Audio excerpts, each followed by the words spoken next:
Like many others, I am isolating alone. I chatted to Matthew, who also lives alone, and Nadine, who has recently contracted COVID and is isolating alone. We discussed the importance of keeping a routine and being busy, so whilst you listen to us chat, here's my routine.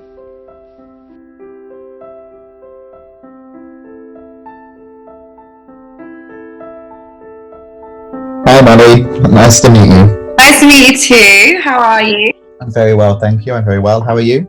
Yeah, good, thank you. First of all, was it a choice for you to isolate alone or was it a forced thing? It was kind of a mix. I moved into my own apartment and then it was isolation. So it was kind of a choice to be alone, but not to isolate alone.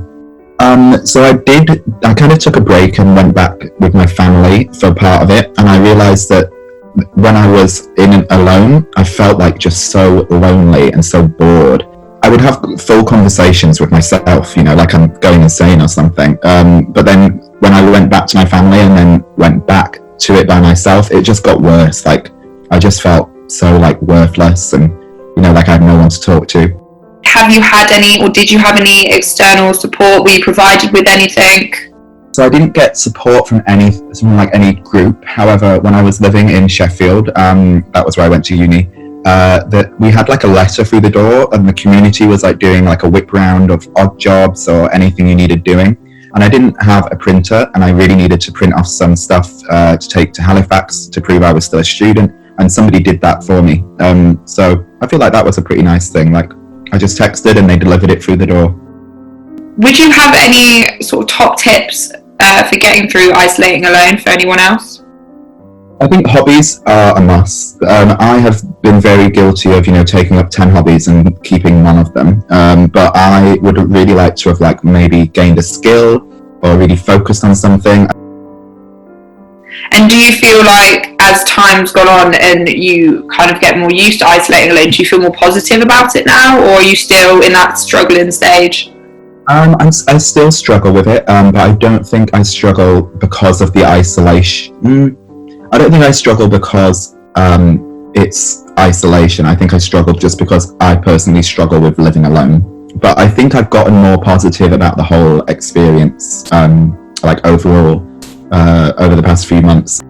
Something I've noticed is that my relationships with my friends have gotten better, have gotten more intense. We pay more attention to each other now. And we just have like a nicer time.